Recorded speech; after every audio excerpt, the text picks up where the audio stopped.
So, hello guys, welcome to another online lecture video. This is a bit different. I'm filming this one on my phone because I don't have a computer right now that's capable of webcam.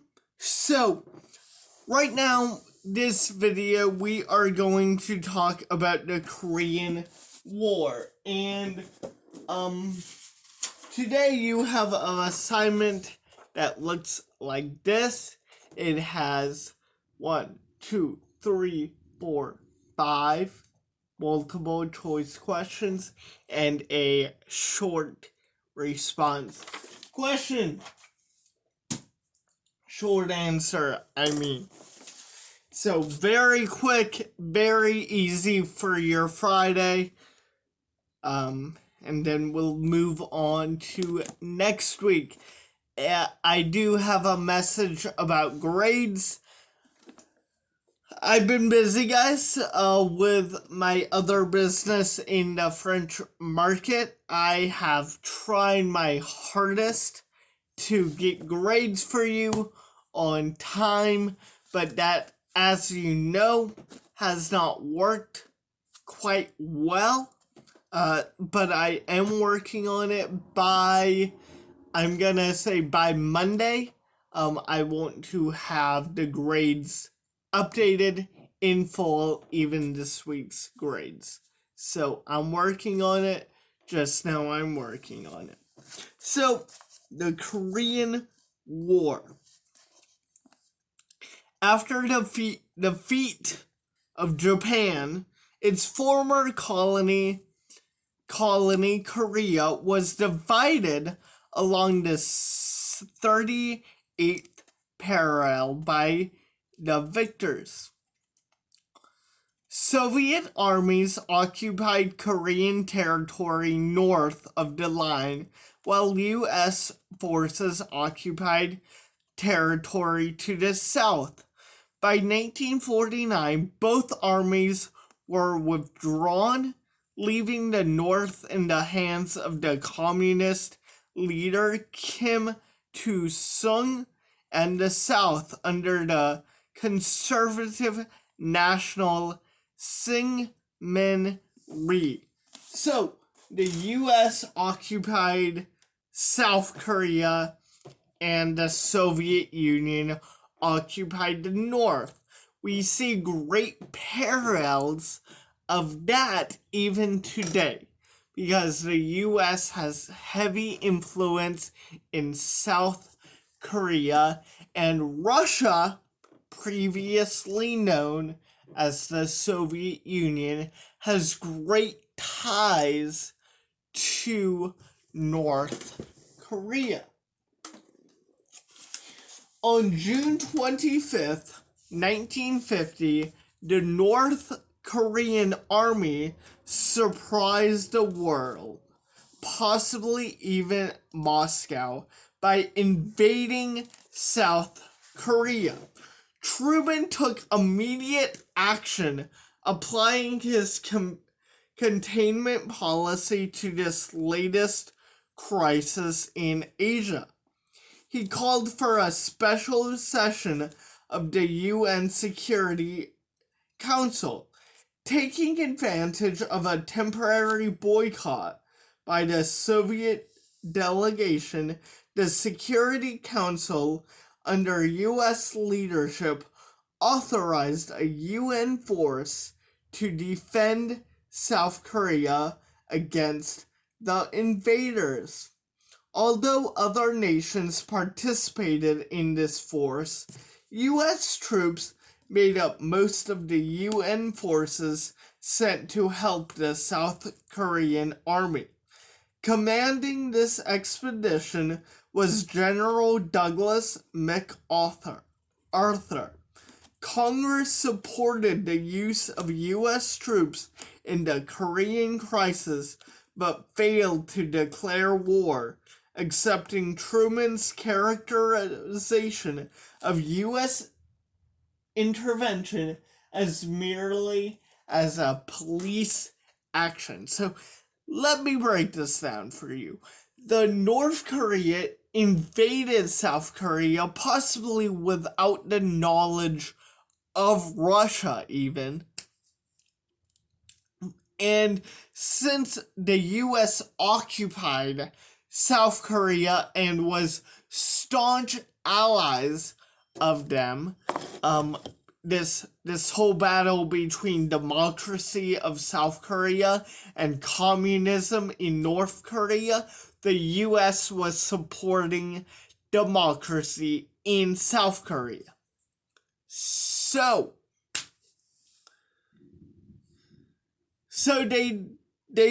Congress went a step below declaring war and allowed Truman's actions, with the US military defending South Korea as a police act. We are going to then talk about the counterattack.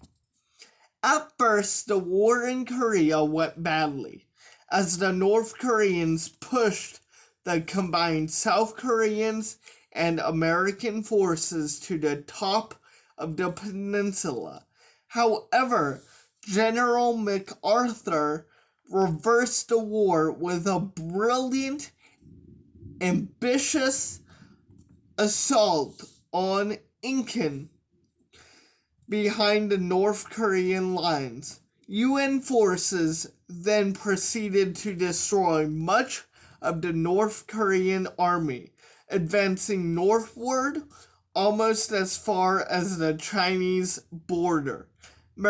MacArthur failed to heed China's warnings that it would resist threats to its security. In November 1950, masses of Chinese troops crossed the border into Korea, overwhelmed UN forces in one of the worst defeats in US military history, and drove them out of North Korea. So this counterattack failed miserably for South Korea and the United States armies, and they are pushed out of North Korea and further into South Korea. MacArthur stabilized the fighting near the 38th parallel. At the same time, he called for expanding the war, including bombing and invading mainland China. So this war is, MacArthur wants to expand this war into defeating China. Let's see how that goes. As Commander-in-Chief, Truman cautioned MacArthur about making public statements that suggested criticism of official U.S. policy. The general spoke out anyway. So the general is speaking out against these U.S. foreign policy directives. So in April 1951, Truman, with the support of the Joint Chiefs of Staff, recalled MacArthur for insubordination. So he pulled MacArthur, so he's not currently leading the fight. MacArthur returned home as a hero. Even though that happened, he still returned home as a hero. Most Americans understood his statement. There is no substitute for victory better than the president's containment policy and concept of limited war. Critics attacked Truman and the Democrats as appeasers for not trying to destroy communism in Asia. So most Americans supported MacArthur because he went against the idea of communism in Asia and demanded full-scale victory. Even though Truman's containment policy to some Americans was a little too easy to the communists in Asia. So let's see. In Korea, the war was stalemated along a front just north of the 38th parallel. Peace talks began in July 1951. The police action dragged on for another 2 years, however, until armistice was finally signed in 1953 during the first year of Eisenhower's presidency. More than 2.5 million people died in the Korean conflict, including 54,000 Americans. So lots of people died during this conflict. So let's talk about the political consequences, because there are some.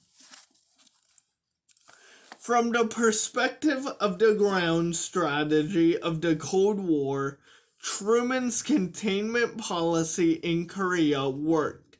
It stopped communist aggression without allowing the conflict to develop into a world war. The Truman administration used the Korean War as a justification for dramatically expanding the military, funding a new jet bomber, the B-52, and stationing more U.S. troops in overseas bases. However, Republicans were far from satisfied. The stalemate in Korea and the loss of China led Republicans to characterize Truman and the Democrats as soft on communism. They attacked leading Democrats as members of Dean Archin's cowardly college of communist containment. So they Republicans bashed Democrats for their apparent soft on communism policy that many Republicans saw.